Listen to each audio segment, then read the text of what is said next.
नमस्कार. आजच्या व्हिडिओमध्ये मी तुम्हाला घट कधी व कसे उठवावे, त्याचबरोबर घट कोणी उठवावे, घट उठवताना काय म्हणावे, घटाचं विसर्जन कधी करावं, घट उठवण्याचा शुभ मुहूर्त, त्याबरोबरच या 9 दिवसांमध्ये पूजेतील वापरलेल्या सर्व साहित्यांचं काय करावं, घट उठवण्याचा संपूर्ण विधी आणि त्याबरोबरच घट विसर्जनाबद्दल संपूर्ण माहिती सांगणार आहे. पण त्याआधी तुम्ही चॅनलवरती नवीन असाल तर चॅनलला लाईक करा आणि सबस्क्राईब देखील करा. कमेंटमध्ये श्री स्वामी समर्थ किंवा ओम महालक्ष्मी नमः लिहायला विसरू नका.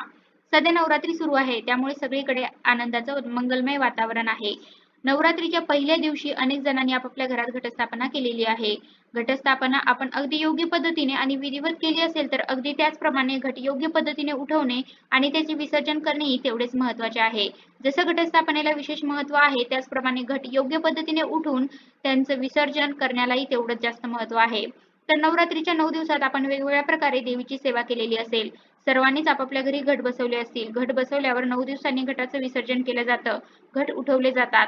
तर यावर्षी खंडे महानवमी आणि दसरा एकाच दिवशी आल्यामुळे अनेक जणांना प्रश्न पडलेला आहे, की ही घट कधी उठवायचा आहे. तर यावर्षी शनिवार दिनांक 12 ऑक्टोबर 2024 रोजी खंडे महानवमी त्याबरोबरच विजयादशमी म्हणजेच दसरा देखील असणार आहे. तर घटाचे विसर्जन कधी करावे? तर आपल्याकडे परंपरेनुसार जी पद्धत असेल त्याच दिवशी घटाचे विसर्जन करावे. काही ठिकाणी नवमीला घट उठवले जातात, तर काही ठिकाणी दसऱ्याच्या दिवशी घट उठवले जातात. आमच्याकडे पण दसऱ्याच्या दिवशीच घट उठवले जातात. पण तुमच्याकडे पूर्वीपासून जर नवमीला घट उठवत असतील, तर तुम्ही त्याच दिवशी उठवा आणि जर तुम्ही पहिल्यांदाच घटस्थापना केलेली असेल किंवा काही जणांना आपल्याकडे घट कधी उठवायचे याबद्दल काहीही माहीत नसेल, तर त्यांनी दसऱ्याच्या दिवशीच घट उठवायचे आहेत. कारण यावर्षी कॅलेंडरनुसार शनिवारी 12 ऑक्टोबरला नवरात्रस्थापन आहे. त्यामुळे आपल्याला या दिवशी घट उठवायचे आहे. तर कोणी घट उठवावे? तर घट हे पुरुष मंडळीने उठवायचे असतात. त्यासाठी तुम्ही 5, 7, 9 पुरुष व लहान मुले बोलवू शकता. घट उठवण्यासाठी 5 पुरुष व लहान मुले आले तरीही चालतात. तर आपण ज्या दिवशी घट उठवणार आहोत, त्या दिवशी सकाळी लवकर उठावे, स्वच्छ स्नान करून स्वच्छ कपडे परिधान करावे, आपली नित्यकर्मे उरकून घ्यावी. देवपूजा पण आपल्याला याच दिवशी करायची आहे. कारण आपण 9 दिवस देवांना स्नान घातलेले नसतात. कारण देव घटी बसलेले असतात. त्यामुळे आपण देवांना स्वच्छ स्नान घालून त्यांची स्थापना नवीन वस्त्रांवर करायची आहे आणि घट उठवण्यापूर्वी आपल्याला देवीची आणि घटाची पण पूजा करून घ्यायची आहे. देवीला आणि घटावरती हळदी कुंकू व्हायचं आहे आणि स्वतःला देखील हळदी कुंकू लावून घ्यायचं आहे. त्या दिवशीची माळ आपण घटावरती चढवायची आहे. धूप-दीप ओवाळायचा आहे. देवीचा आपल्याला मंत्र म्हणायचा आहे. तुम्ही साधा सोपा सर्व मंगल मंगल्ये किंवा या देवी सर्व भूतेषु शक्ती रूपेण संस्थिता हा मंत्र म्हणू शकता. त्यानंतर देवीची आरती करायची आहे. आधी गणपतीची आरती म्हणायची, त्यानंतर देवीची दुर्गे दुर्गटबारी ही आरती म्हणू शकता. अशा प्रकारे सर्व पूजा करून घेतल्यानंतर आपल्याला या दिवशी महानैवेद्य दाखवायचा असतो. काही जण गोडाधोडाचा नैवेद्य बनवतात, तर बऱ्याच ठिकाणी पुरणपोळीचा नैवेद्य बनवतात. आमच्याकडे पुरणपोळीचा नैवेद्य दाखवला जातो. काही जण पुरणपोळीचा नैवेद्य दाखवायच्या आधी थोडासा दही-भाताचा नैवेद्य दाखवून मग घटामध्ये थोडासा दही-भात टाकतात. तुमच्याकडे जर ही पद्धत असेल तर अवश्य करा आणि त्यानंतर गोडाचा नैवेद्य दाखवा. त्यानंतर हात जोडून देवीला क्षमा प्रार्थना करायची आहे. हे देवी आई, मी 9 दिवस तुझी जमेल तशी मनोभावे सेवा केली आहे. माझ्याकडून आमच्या परिवाराकडून काही चूक भूल झाली असेल तर आम्हाला मोठ्या मनाने माफ कर. आमची वेडी-वाकडी, भोळी-भाबडी सेवा तू मान्य करून घे आणि तुझी कृपादृष्टी तुझा आशीर्वाद आमच्या कुटुंबावर नेहमी असू दे, अशी देवाला प्रार्थना करावी. त्यानंतर पुन्हा एकदा देवीचा मंत्र म्हणू शकता आणि मग घटावरती थोड्या अक्षता टाकायच्या. तुम्ही घट उठवण्यासाठी बाहेरचे जे कोणी पुरुष मंडळी किंवा जी मुले बोलावली असतील त्यांना कुंकवाने नाम ओढावा किंवा गुलाल लावावा.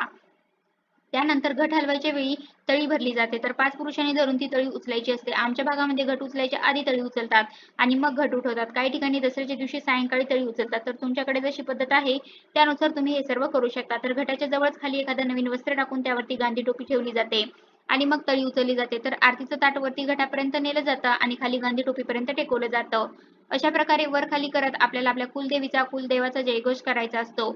आपल्या कुलदेवीचं, कुलदेवाचं नाव घेत जयघोष करत तळी उचलायची आणि मग आई राजा उदो उदो, संदानंदीचा उदो उदो असं म्हणत आपल्याला 5 बोटांनी घट उठवायचे असतात. पुरुषांनी 5 बोटांनी घट उठवायचे म्हणजे ते उगवलेलं धान्य उपटायचं आणि तिथेच देवाला वाहायचं. घट उठवल्यावरती घटावरचा नारळ उचलून लगेचच फोडायचा आणि घट उठवण्यासाठी आलेल्या पुरुषांना प्रसाद म्हणून खोबऱ्याचा एक एक तुकडा द्यायचा.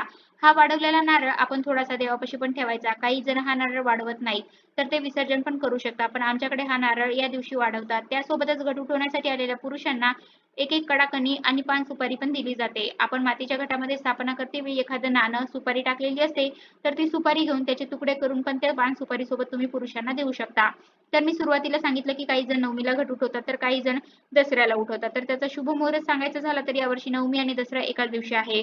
पण या दिवशी दशमी तिथी सकाळी 10:58 सुरू होते आणि 13 तारखेला ही दशमी तिथी सकाळी 9:08 संपते. त्यामुळे जे लोक दसऱ्याला घट उठवणार आहेत तर त्यांनी सकाळी 10:58 नंतर म्हणजे सकाळी 11 नंतर घट उठवायचे आहेत. अजून एकदा सांगते, जे लोक दसऱ्याला घट उठवत आहेत त्यांनी शनिवारी 12 तारखेला सकाळी 11 नंतर घट उठवायचे आहे. त्याच दिवशी दुपारी अजून सगळ्यात चांगला मुहूर्त आहे विजय मुहूर्त. दुपारी 2:22 पासून ते दुपारी 3:09 पर्यंत हा अतिशय चांगला मुहूर्त आहे. या वेळात पण उठवू शकता किंवा सकाळी 11 नंतर पण कधी पण उठवू शकता.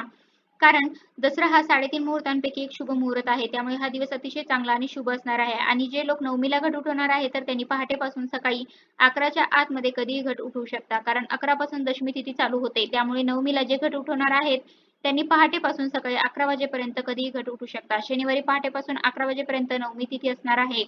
आणि त्यापुढे दशमी तिथी चालू होणार आहे. त्यामुळे नवमीला उठवत असेल त्यांनी सकाळी आणि दसऱ्याला उठवत असेल त्यांनी 11च्या पुढे अशाप्रमाणे आपण घट उठवू शकतो. आणि जरी काही कारणास्तव वेळ थोडी पुढे मागे झाली तरी काही हरकत नाही. दसरा हा 3.5 मुहूर्तांपैकी एक अतिशय चांगला मुहूर्त मानला जातो. त्यामुळे हा सर्वात शुभ दिवस आहे. तर या वेळामध्ये तुम्ही घट उठवू शकता. आता हे घट विसर्जन कधी करायचे?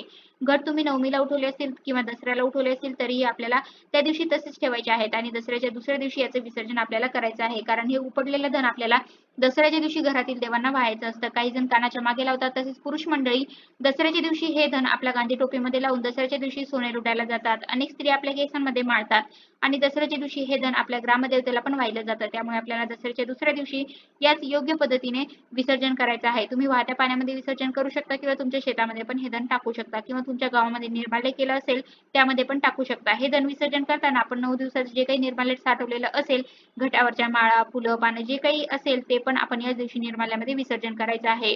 तर अशा प्रकारे आजच्या व्हिडिओमध्ये मी तुम्हाला घट उठवण्याबद्दल संपूर्ण माहिती दिलेली आहे. कसा वाटला तुम्हाला माझा आजचा व्हिडिओ कमेंट करून नक्की सांगा. धन्यवाद.